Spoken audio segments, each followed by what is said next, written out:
Jesús el Señor, el precio pagó su vida por mí, Él entregó, me dio salvación y me liberó.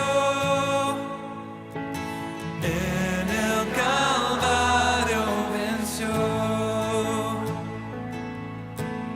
En la cruz, mi Salvador me rescató y me perdonó.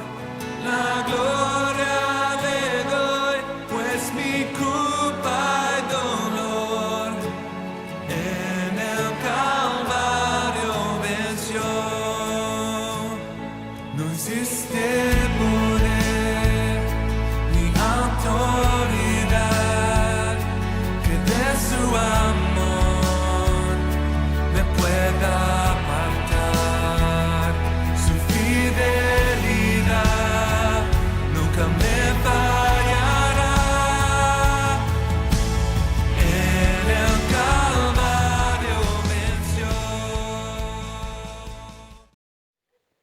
Hermanos, muy buenos días. Qué bueno que ha llegado la hora de exaltar y alabar el nombre del Señor.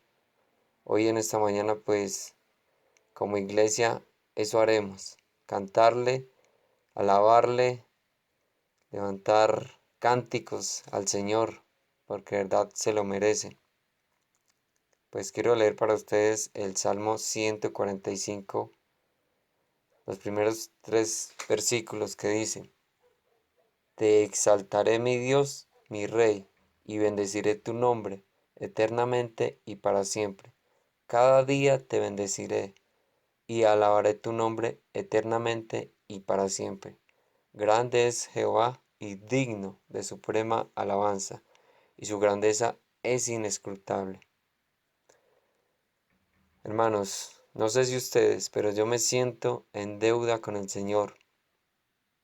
Por eso esta mañana quiero, hermano, que con ánimo, con gozo, con alegría, cantemos al Señor. Y lo digo que estamos en deuda porque, pues, todos sabemos que el Dios, el dueño del universo, entregó a su Hijo Jesucristo, a su unigénito, para darnos libertad, para darnos salvación a cada uno de nosotros. Por eso Él merece ser exaltado y alabado cada día, no solo el día de hoy, pero hoy sé que como iglesia podemos estar dispuestos a una misma hora para que juntos alabemos el nombre del Señor. Hermano, lo animo a que cante con gozo, con alegría, no importa quién lo escuche. No sé si usted vive con personas inconversas, pero cante al Señor, declare del verdadero Dios, cante con alegría, sabiendo que fue rescatado de las llamas del infierno. Entonces, pues es un buen motivo para hacerlo. También dice en el versículo 18 del mismo Salmo: Cercano está Jehová a todos los que le invocan, a todos los que le invocan de veras. O sea, hermanos, si usted canta con alegría y gozo al Señor y le invoca, de seguro que Él estará ahí, porque usted le está buscando de veras, como dice el versículo. Entonces, mis hermanos, pues a eso estamos llamados, a exaltar y alabar el nombre del Señor. Pues recuerde, hermano, que nosotros somos criaturas creadas para eso. Entonces, entrenémonos desde ya, porque de seguro pasaremos una eternidad frente al Señor, alabando y exaltando el nombre del Señor.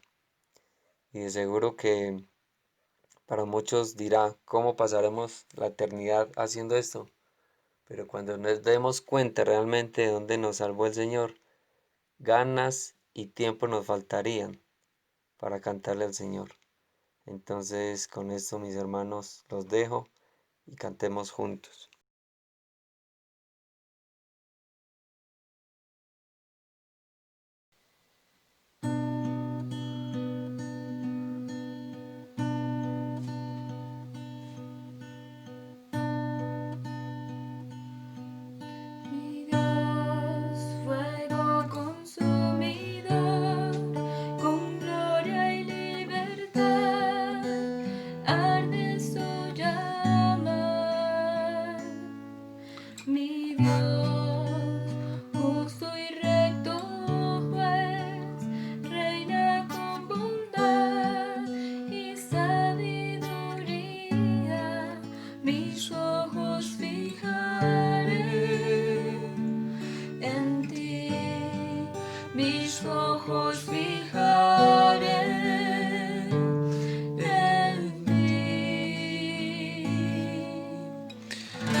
castillo fuerte es nuestro Dios.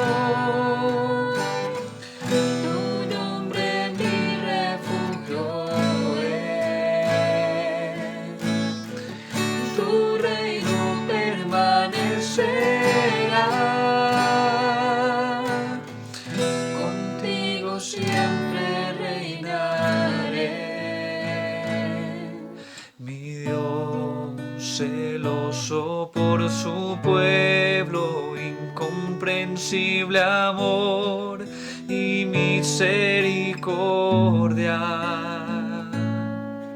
Mi Dios exaltado es, en su trono está, por siempre Él es digno.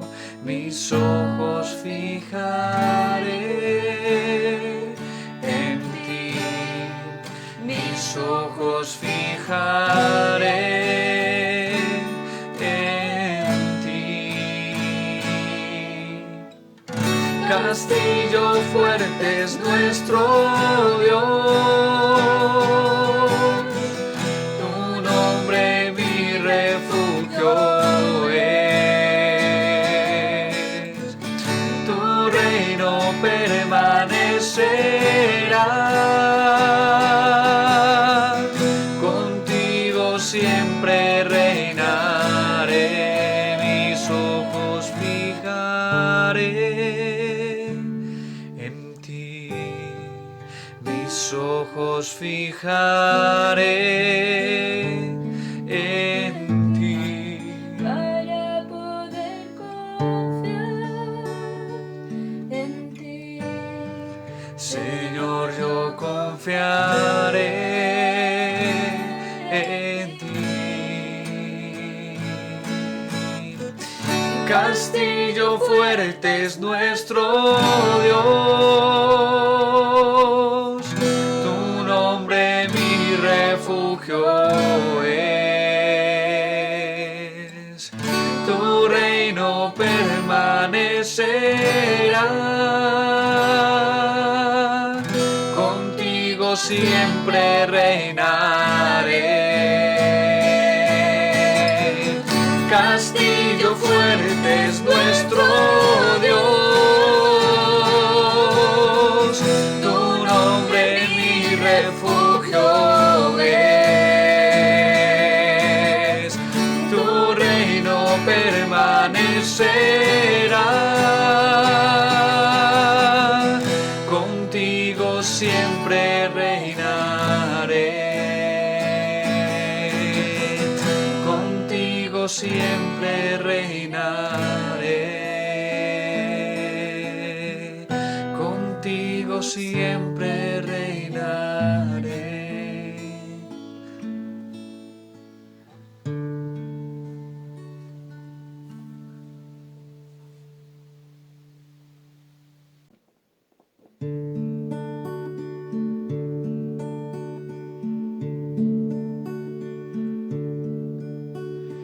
Cristo, nombre glorioso, precioso Salvador, bello Señor, Emmanuel, Dios con nosotros, palabra viva, mi Redentor. Cristo, nombre glorioso, Alfa y Omega, eterno yo soy. Creador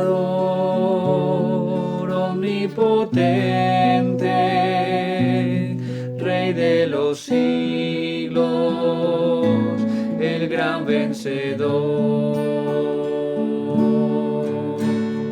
Cristo, nombre glorioso, precioso Salvador, bello Señor,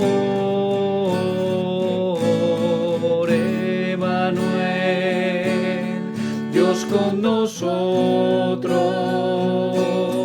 palabra viva, mi Redentor.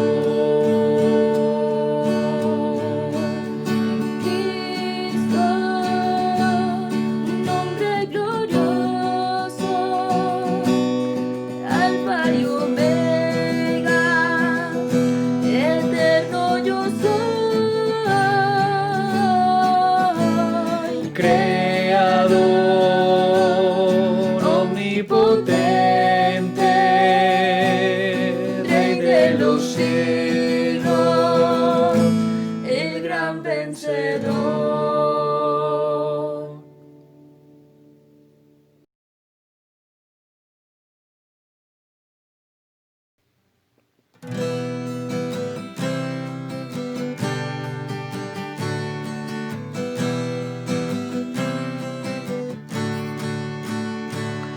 Oh divino amor, oh cuán inmenso amor, el Señor nos envió de su corazón a su Hijo Cristo, quien sufrió y murió, y llevarnos con él a su mansión.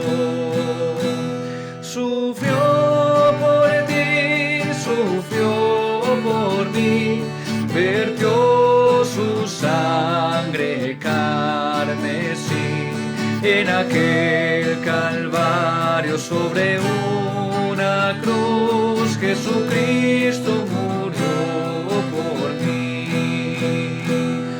Una cruel corona sobre él cargó y un manto de burla sobre él llevó.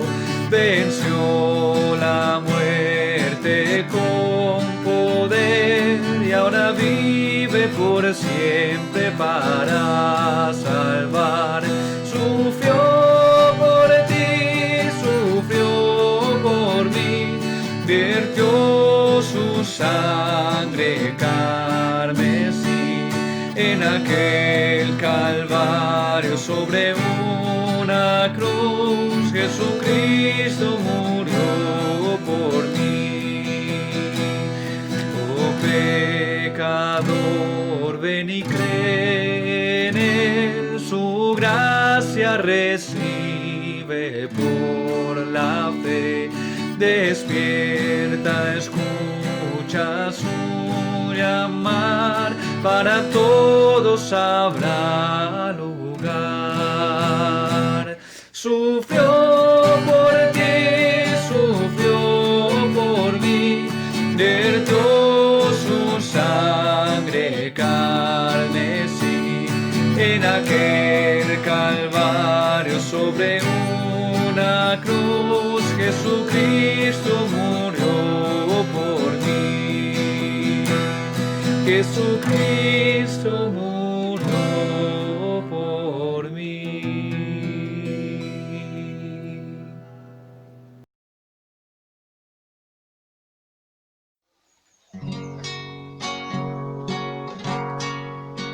Eran 100 ovejas,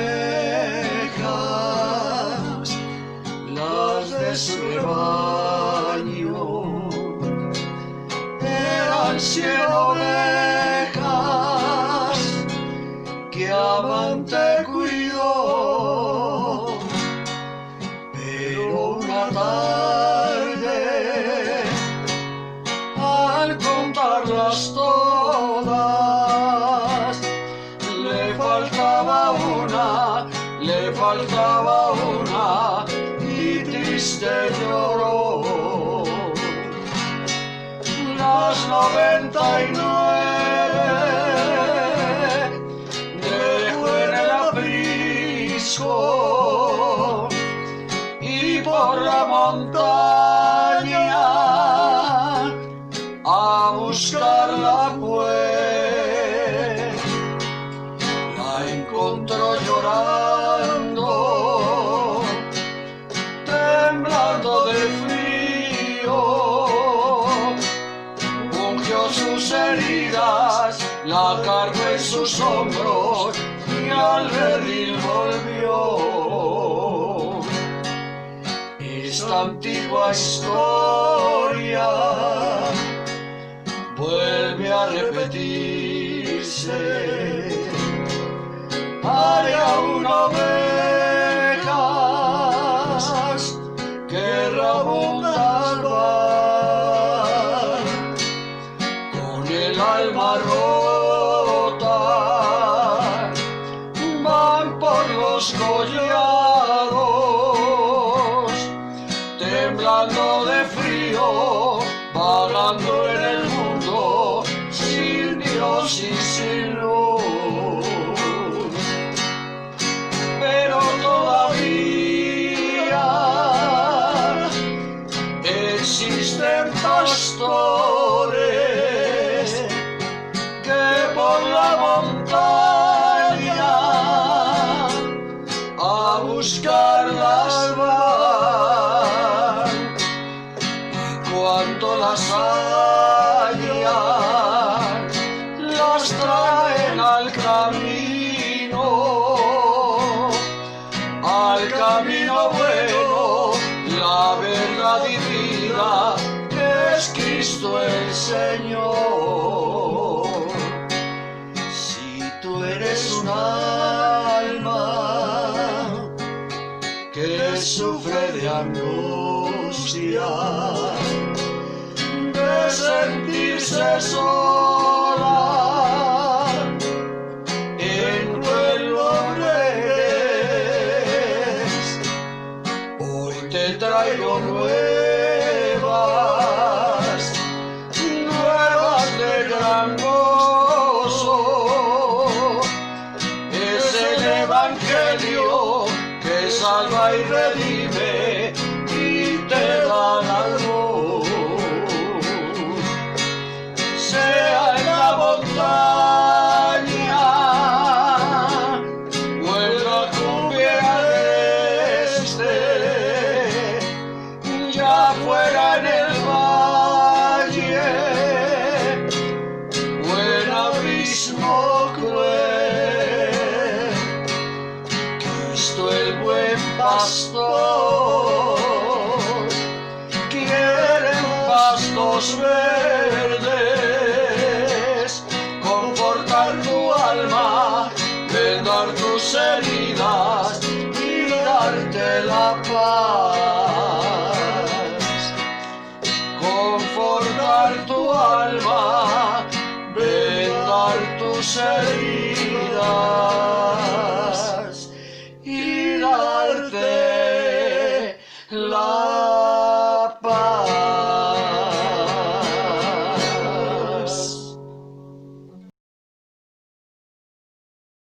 Buenos días.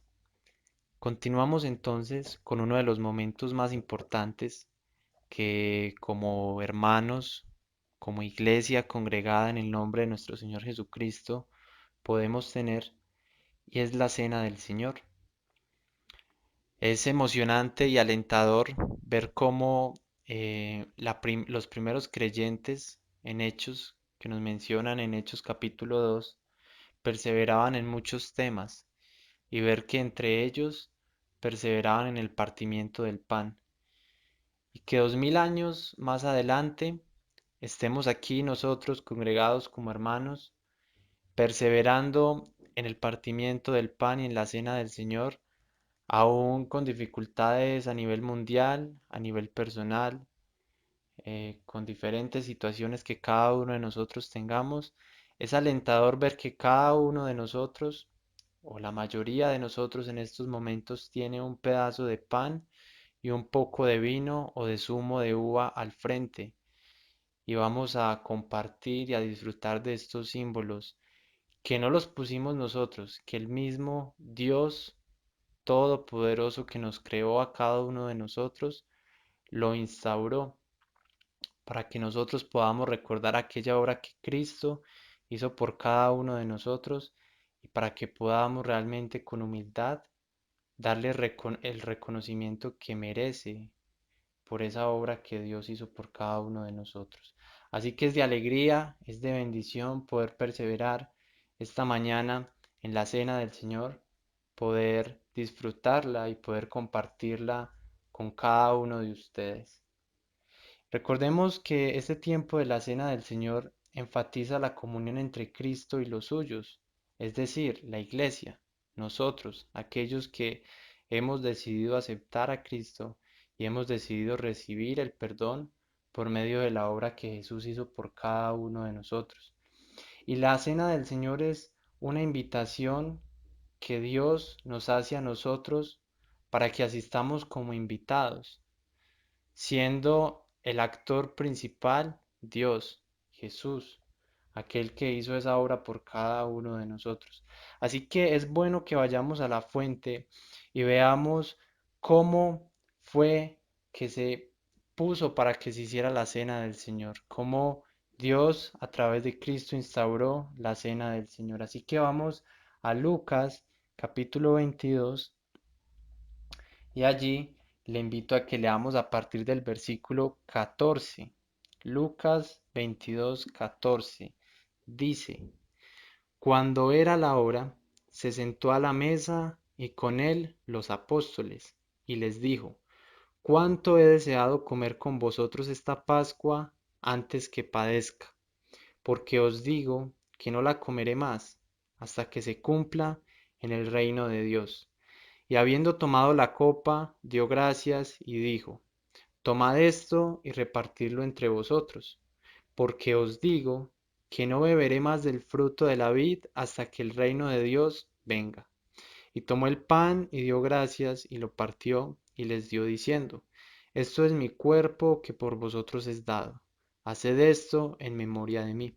De igual manera, después que hubo cenado, tomó la copa diciendo: Esta copa es el nuevo pacto en mi sangre, que por vosotros se derrama. Y aquí vemos, hermanos, cómo Jesús, cuando estaba con sus discípulos, nos recuerda que a través de este pan y de este vino podemos recordar su cuerpo que fue entregado por cada uno de nosotros, que fue golpeado, que fue torturado. Y vemos que aquel vino representa la sangre que fue derramada por cada uno de nosotros, porque nosotros, en nuestra condición de pecado, necesitábamos a alguien que intercediera por nosotros. Y allí aparece Cristo para hacerlo. Así que recordamos eso esta mañana y realmente nos gozamos en saber que Dios pasó esos sufrimientos y dolores por nosotros y que resucitó. Es nuestra mayor alegría saber que el Señor resucitó. Ahora quiero invitar a los hermanos a que vayamos también a Primera de Corintios capítulo 11 versículo 27 y leamos las precauciones que debemos de tener a la hora de tomar la cena del Señor. Vemos que en Primera de Corintios capítulo 11 27 dice: De manera que cualquiera que comiere este pan o bebiere esta copa del Señor indignamente, será culpado del cuerpo y de la sangre del Señor. Por tanto, pruébese cada uno a sí mismo y coma así del pan y beba de la copa. Porque el que come y bebe indignamente, sin discernir el cuerpo del Señor, juicio come y bebe para sí. Así que nosotros tenemos que tener precauciones y examinarnos antes de tomar la cena del Señor. Si usted se encuentra en comunión con Dios y en comunión con los hermanos y ha dado el paso del bautismo, yo le invito a que nos acompañe en este tiempo a tomar la cena del Señor. Si tal vez usted hace un examen personal y piensa que no está en comunión con el Señor, que no está en comunión con Dios, le invito a que este espacio sea un espacio de oración y de acercarse delante de Dios, pero que se abstenga de participar de la cena del Señor.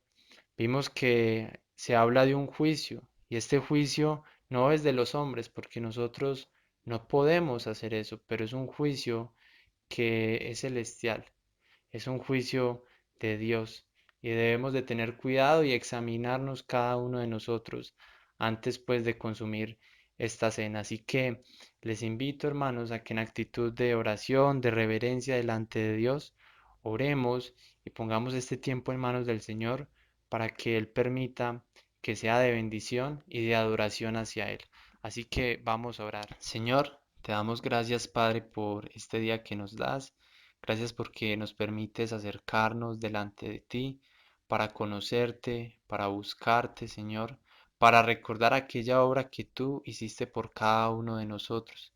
Gracias, Señor, porque tenemos en estos momentos dos símbolos que son sencillos, pero que con humildad nos permiten exaltarte y nos permiten recordar aquello que tú has hecho por nosotros. Gracias porque este pan representa tu cuerpo que fue golpeado por cada uno de nosotros y porque este vino representa tu sangre.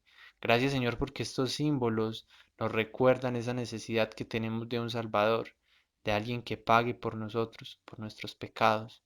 Gracias, Dios, porque pudimos conocerte y porque en estos momentos podemos recordar esta obra, Señor, y alabarla, Señor, y adorarte porque tú nos has salvado, Señor. Así que gracias por este tiempo y nos encomendamos ante ti. Guíanos pues para que esto sea un tiempo de adoración, de alabanza, en el nombre de Cristo. Amén.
Muy buenos días, queridos hermanos. Es un gusto saludarles en esta mañana, reunidos en el nombre del Señor Jesús desde distintos lugares, con el deseo de obedecer, de perseverar, de abrir su palabra y de estudiar en ella. Me gustaría orar para comenzar.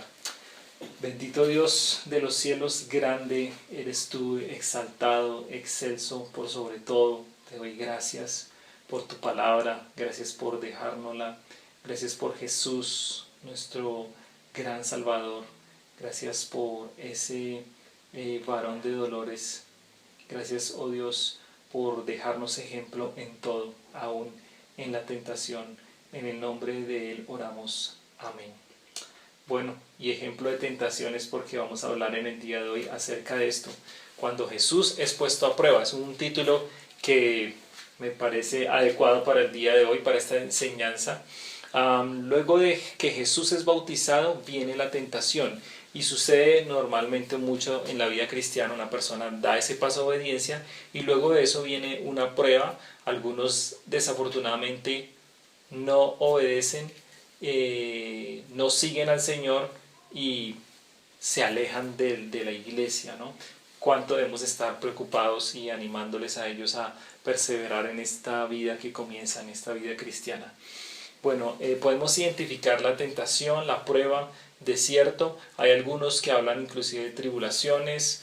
Y bueno, vamos a ver esto, los dardos también que el enemigo nos envía.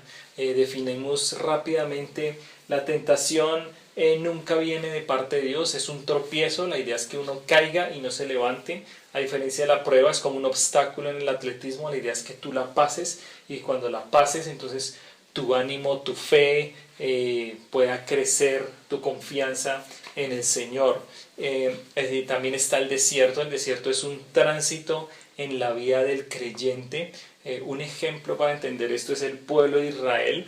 Cuando Dios los saca de esa ciudad de Egipto moderna, donde en esa época podían conseguir todas las cosas que necesitaban, salen y Dios los saca a un desierto, ¿no? Y entran allí a depender completamente de Dios. Como un misionero podría definir alguna vez, ¿no? Ahora estamos tú y yo, las estrellas y la arena. Estamos solos y empieza esa caminar de dependencia delante del Señor. Puede ser definido también la situación actual que estamos viviendo. Para algunos puede ser un desierto que el Señor permite, en el cual estamos solos, aislados, con recursos limitados, digamos, cosas que ya no podemos hacer, salir libremente, saludarnos, vernos. No es fácil, ¿no? Para algún tipo de personas. Es algo que el Señor permite. Bueno, el enemigo ataca nuestra vida, se distingue de manera, pues, de mayor forma. Él nos ataca con el desánimo, las dudas o el miedo. A través de Dios lo que Él quiere hacer es que nosotros seamos inoperantes. Un creyente paralizado, un creyente que no haga nada es lo que Él quiere. Si no estropeamos sus planes, mucho mejor para Él. Satanás es astuto. Él usa parte de la verdad. Él no dice una mentira grandísima, sino que Él es astuto. Entonces debemos tener mucho cuidado y discernir, ¿no? Todas esas cosas que llegan a nuestra vida. Comencemos entonces. Versículo 1 dice Jesús. Vamos a ver un panorama de este pasaje. Luego vemos dos cuadros que nos ayudan a entender. Dice que Jesús, lleno del Espíritu Santo, volvió del Jordán y fue llevado por el Espíritu al desierto. Entonces es increíble, ¿no? Volvía de allí del Jordán, estuvo con Juan y ahora por el Espíritu es llevado al desierto. Él estaba en comunión con Dios y Él fue llevado allí para experimentar esta tentación, para dejarnos ejemplo, y como dice Hebreos 4:15, es para compadecerse de nosotros, ¿no? Ese sumo sacerdote que Él viene a entender todo eso que nosotros vivimos en carne propia. Versículo 2 dice, por 40 días y era tentado por el diablo, y no comió nada en aquellos días pasados los cuales Él tuvo hambre. Entonces durante estos 40 días el enemigo no llega al comienzo ni llega durante, sino al final. Dice, bueno, que él no comió y era normal y natural que él sintiera hambre. La pregunta, digamos, en este pasaje para mí siempre ha sido, la pregunta es, ¿qué del ayuno en nuestras iglesias, ¿no? Hay unas iglesias que lo enfocan y lo desarrollan de una manera no adecuada, pero el ayuno es bíblico, lo vemos aquí en la palabra, el Señor Jesús lo practicaba y alguna vez escuché una enseñanza donde hay diferentes tipos de ayuno. Uno de esos es que uno puede practicar ayuno de televisión, ayuno de internet, ahorita en esta época, de Facebook. Hay personas que por su cuerpo no lo pueden hacer, pero bueno, he escuchado que inclusive el ayuno es bueno para el cuerpo, como para el organismo, para que como que él se limpie, se regenere. Y quisiera traer a colación un ejemplo de un primo por el cual estuvimos orando, su hijita de 9 años con un tumor, y ella, él en este tiempo, como ante esta situación, como que el Señor generó cambios en él, y uno de esos fue que él dijo: voy a dejar cerrar el Facebook por este tiempo, es algo que no necesito, es algo que a veces me trae cosas que no debo ver, y bueno, creo que es algo bueno y que ayuda en nuestra relación con Dios. Entonces, ¿cómo podría definir el ayuno? El ayuno concentra mi atención en una respuesta de parte de Dios. No es un trato ni es un trueque que forza a Dios, sino que es esto, ¿no? Algunas veces lo hemos practicado buscando una respuesta de parte de Dios. Creo que es bueno hacerlo buscando una respuesta en cuanto a alguna situación, algo que está pasando en nuestra vida, pero no es como algo que si yo estoy sin trabajo voy a ayunar y Dios entonces me va a dar trabajo, ¿no? Dios es bueno y Él nos da las cosas que necesitamos, pero puede que no sea el tiempo ese trabajo, no sea el tiempo de Dios. Versículo 3, entonces el diablo le dijo: si eres hijo de Dios, di a esta piedra que se convierta en pan. Y esto es lo que yo me había preguntado, era ¿qué había de pecado? Uno no ve un pecado así como muy grave, bueno, utilizar el poder y convertir una piedra en pan en sí no es tan malo. Era algo sutil, hay que identificar quién era el que lo ordenaba, de dónde venía. Eso que estamos muchas veces pensando de dónde viene, filtrarlo, pero el principio que encontramos acá, y es algo que quiero dejarles, es: el enemigo siempre atacará el propósito de Dios en nuestra vida. Él siempre querrá detener ese plan de Dios que Dios traza en nuestra vida. No vivimos vidas, como se dice, por casualidad.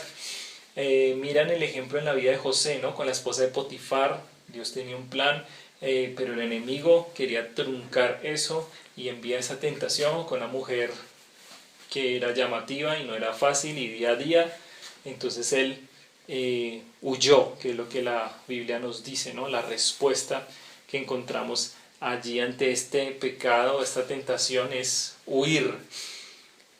Ahora vemos el ejemplo de Jesús que estamos estudiando, y qué de tu vida, ¿no? ¿Qué de mi vida, no? Un ejemplo es cuando tú quieres cosas buenas, propósitos firmes, querer leer la Biblia, orar más, comprometerte más con el Señor, sucede, ¿no? Hay allí un tropiezo. Otro ejemplo es una invitación a domingo, cuando invitamos a una persona para que vaya a la iglesia, a veces por primera vez. No es fácil, ¿no? Siempre el enemigo, podemos vernos allí esperando el domingo temprano,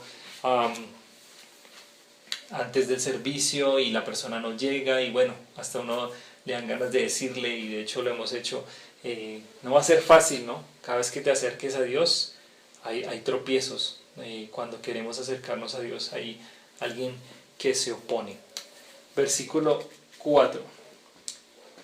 Jesús respondiéndole dijo: escrito está, no solo de pan vivirá el hombre, sino de toda palabra de Dios. Entonces el enemigo ataca su necesidad primaria, la parte física, el sentido del gusto.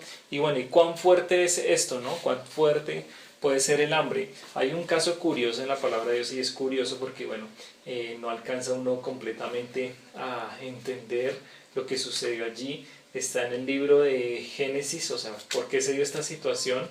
¿Cómo es que Jacob, por un plato de lentejas, bueno, yo no soy, personalmente me gustan más las lentejas que los frijoles, perdón.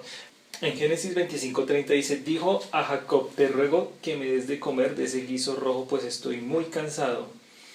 Y en el versículo 32 entonces dijo Esaú: he aquí, yo me voy a morir, ¿para qué pues me servirá la primogenitura? Entonces, bueno, no sé cómo él podía llegar a esa situación y bueno, una necesidad primaria, una necesidad premiante de momento, a veces sentimos, él no pensaba en otra cosa sino en eso que estaba viviendo, quiero solucionarlo ya. Entonces, simplemente es para decir eso, ¿no? Y él vendió su primogenitura por un plato de lentejas. Ahora, por otro lado, la palabra, la Biblia, es mostrada como una necesidad para nosotros, que tenemos el espíritu nuestro, nuestra alma. Cada día debemos alimentarnos de la palabra de Dios. Eso sí lo necesitamos nosotros diariamente. Versículo 5, y le llevó el diablo a un monte alto y le mostró en un momento todos los reinos de la tierra. Entonces Satanás, el príncipe de este mundo, de manera sobrenatural, él le muestra, ¿no? Lo lleva primero a un lugar alto y desde ahí dice aquí la palabra que él le muestra, no pronuncia nada, sino que lo deja que él vea y contemple lo que había en esa época, ¿no? Esos resorts de esa época, esos spa, esos lugares, esos hoteles increíbles. Recordemos los jardines colgantes, una de las 7 maravillas del mundo antiguo, y quizás todas esas cosas estaban allí y Jesús pudo contemplarlas, ¿no? Dice acá que le mostró en un momento. Entonces la tentación viene así, en un momento, son a veces segundos, puede ser de repente. Él ataca la posición de Jesús y le muestra quién podría llegar a ser. No le ofrece una sola cosa, sino que le muestra todos los reinos, y como vamos a ver en el versículo que sigue, todo lo que él poseía se lo ofreció. La pregunta es, y la aplicación es, ¿cuántos no se han vendido al diablo por menos que esto, ¿no? Y hacer negocios con él no paga. Versículo 6, y le dijo el diablo: a ti te daré toda esta potestad y la gloria de ellos, porque a mí me ha sido entregada y a quien quiero la doy. Entonces Satanás es el príncipe de este mundo y él ha robado. Entonces aquí ya empieza él a mostrar su mentira. Dice que a mí me ha sido entregada. No, es verdad. A Adán le había sido entregada la tierra para sojuzgarla, pero Satanás robó esto, ¿no? Y en nuestra vida ese dominio es recuperado por Cristo. Él es quien nos devuelve ese dominio, ese papel que tenemos cada uno que desarrollar, pero él insiste en querer robar una vez más, quitarnos esa posición. Imaginemos una casa donde hay unos padres que no están ejerciendo su función, cada uno en su cuarto, cada uno en su mundo, y el enemigo dice: bueno, ahora los tengo, vengan, yo les voy a enseñar acerca del mundo, cada uno en sus medios electrónicos, y pues por dar un ejemplo, ¿no? Y no tener esa posición que tenemos nosotros en nuestro hogar.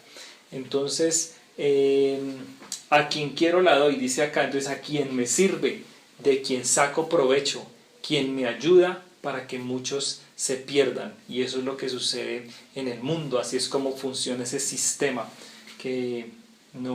con el cual nosotros luchamos, ¿no?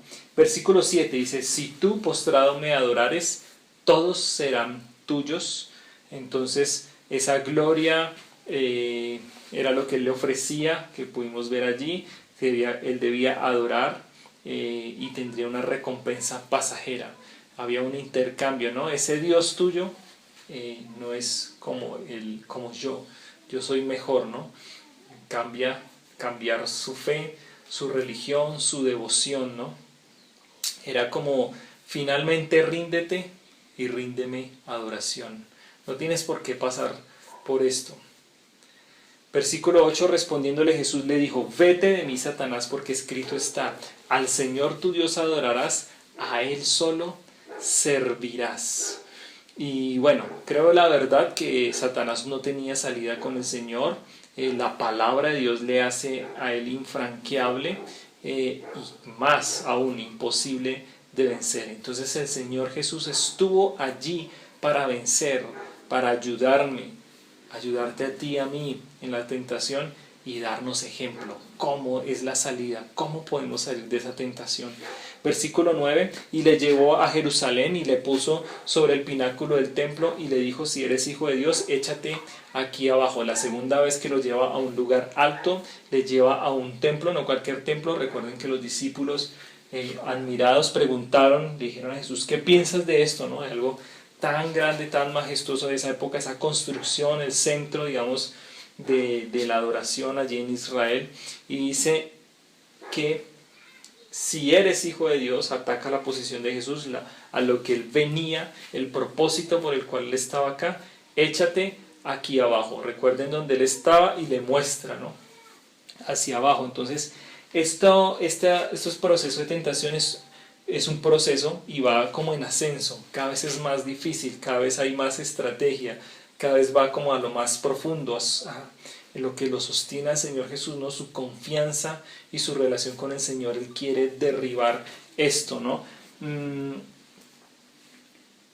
Versículo 10, porque escrito está, a sus ángeles mandará cerca de ti, que te guarden, y en las manos te sostendrán, para que no tropieces con tu pie en piedra.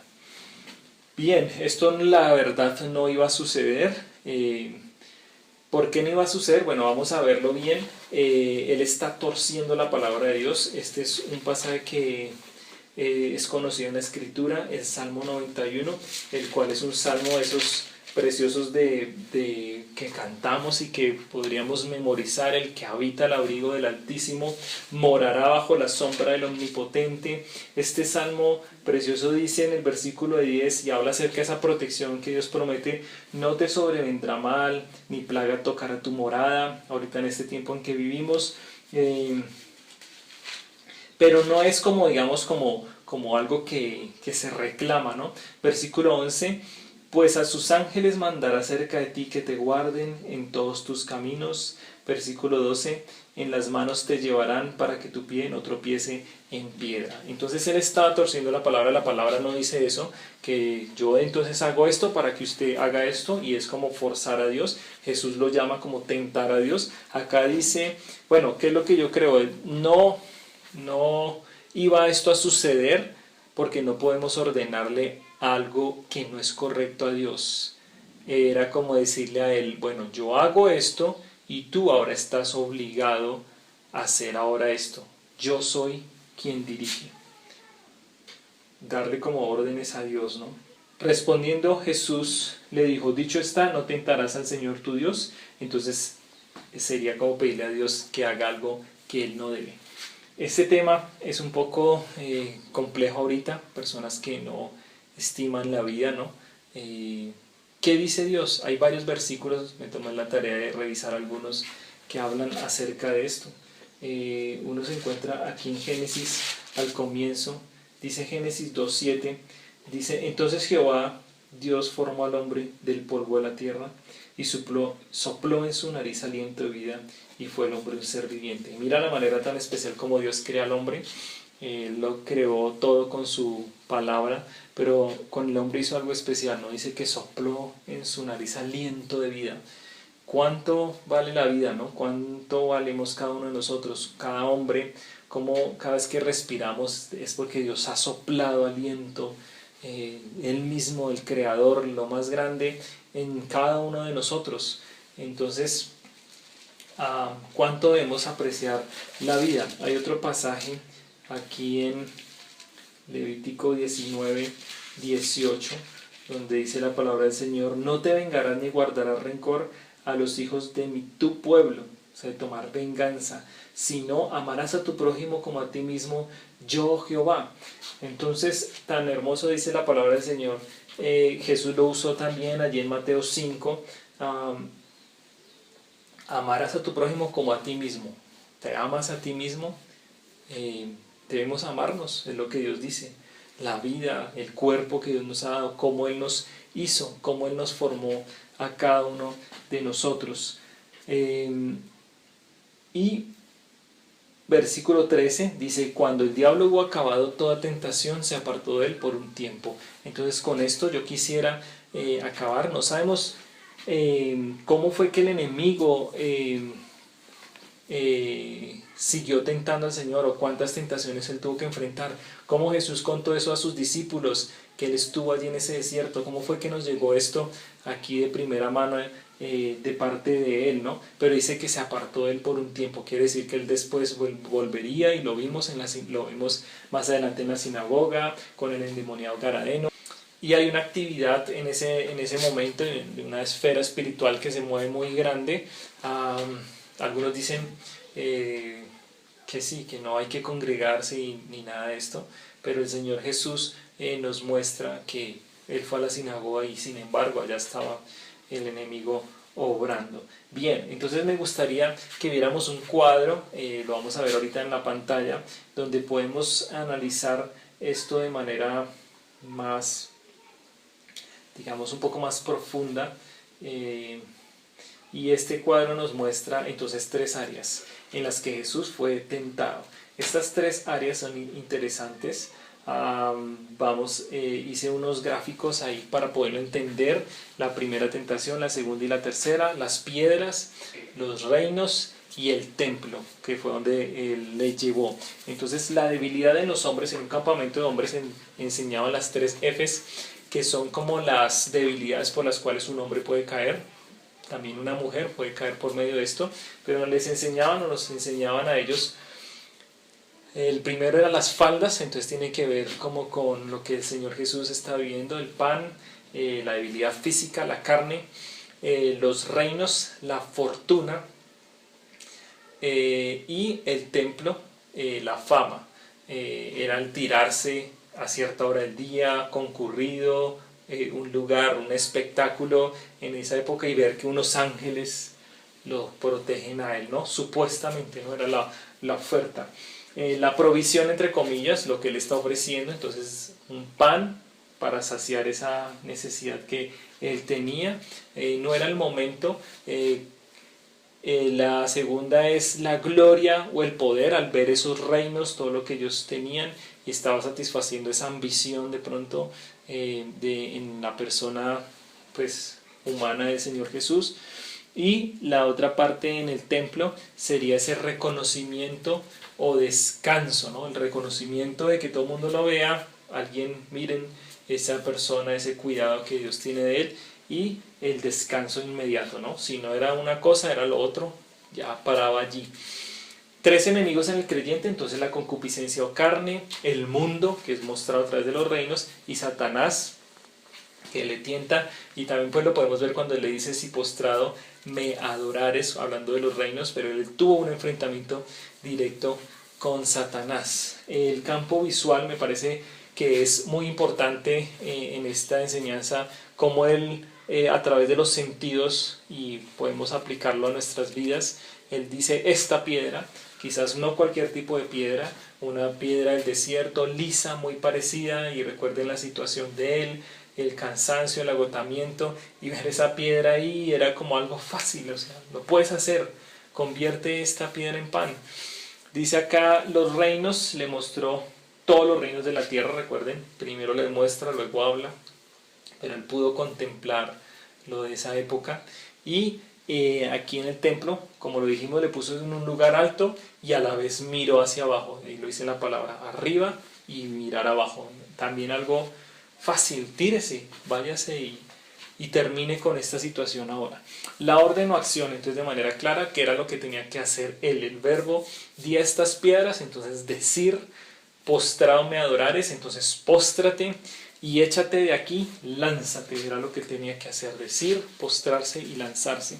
El desafío: ¿qué había detrás de cada una de estas cosas? Si no eres capaz de convertir estas piedras, entonces no eres hijo de Dios. Eso es a lo que tú viniste. Si no comienzas con esto, estaba Jesús comenzando su ministerio, si no eres capaz de convertir unas simples piedras, ¿qué vas a ser capaz de mostrar que eres hijo de Dios? Los reinos: conmigo tendrás riqueza y poder, una posición ahora inmediata. Mira cómo te trata tu Dios. Yo soy un Dios que te da ya las cosas. Y así sucede en el mundo, ¿no? Crédito ya, las cosas ya. Y también vamos a verlo ahorita aquí abajo.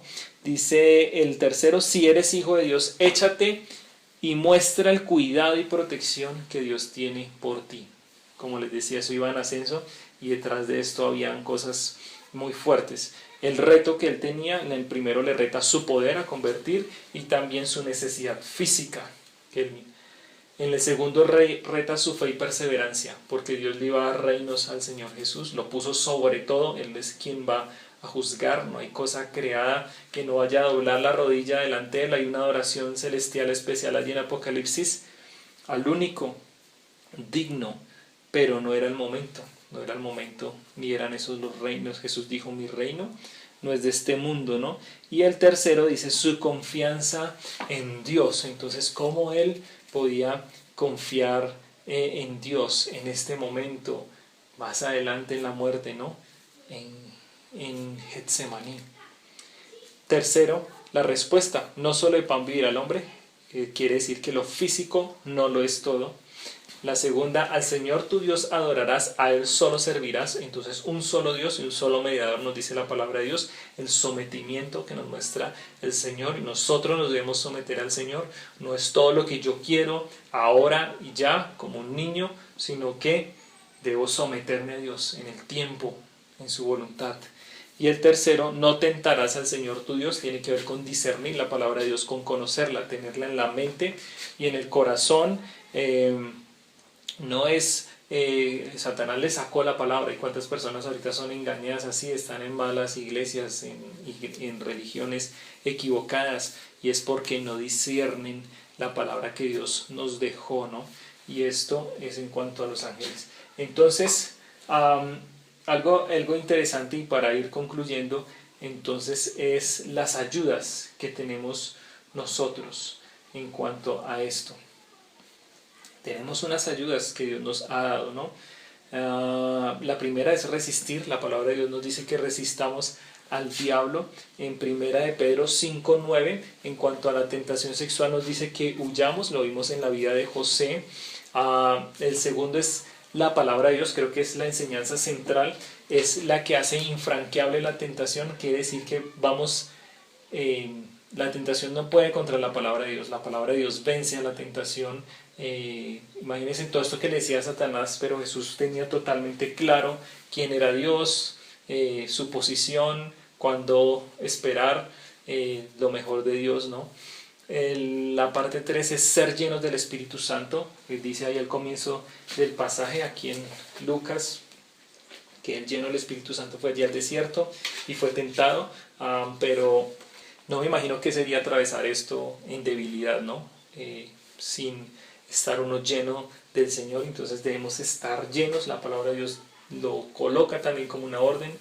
El cuarto es orar para ser librados. Aquí mismo en Lucas 22:46 Jesús dice, orad para que no entréis en tentación. El espíritu a la verdad está dispuesto, mas la carne es débil. Entonces es un consejo de él, de estar orando para ser librados. En el Padre nuestro, líbranos del mal, de la tentación.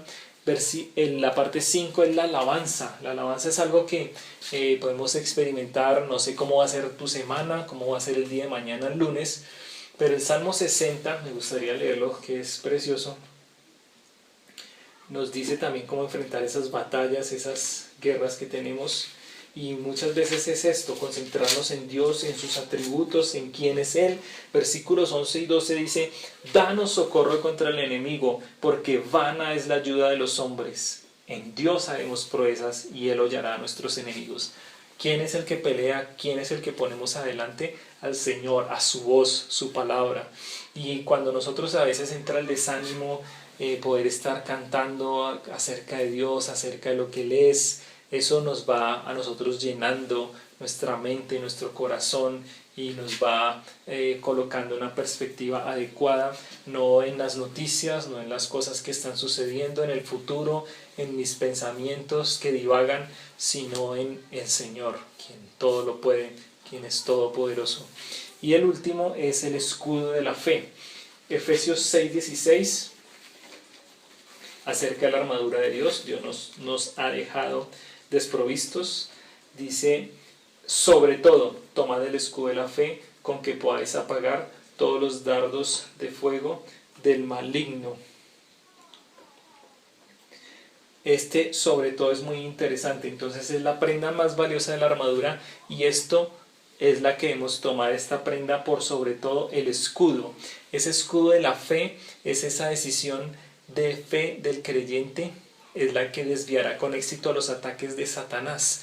Somos tentados, pero vienen pensamientos, vienen situaciones, pero la fe dice que viene por el oír, y el oír de la palabra de Dios, y es el escudo de la fe el que el creyente toma y puede de esta manera desviar esos dardos que vienen, que no entren a nosotros.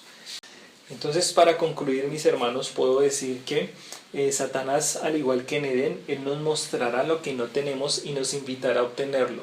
Pero fuera de la voluntad de Dios, eso nunca se disfrutará plenamente. Recuerden, Adán y Eva tenían todo lo que ellos querían, una relación perfecta con Dios, pero había algo que no tenían. Y Satanás hace de igual manera ahorita.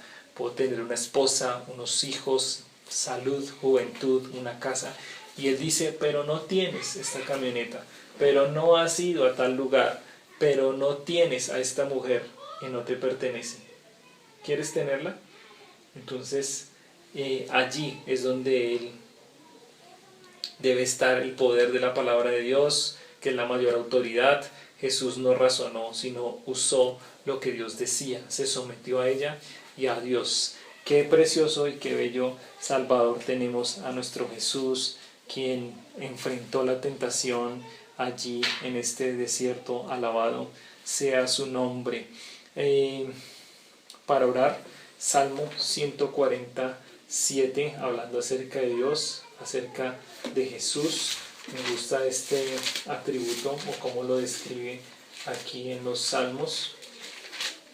Dice el Salmo 147, dice: Jehová Señor, potente Salvador mío, tú pusiste a cubierto mi cabeza en el día de batalla.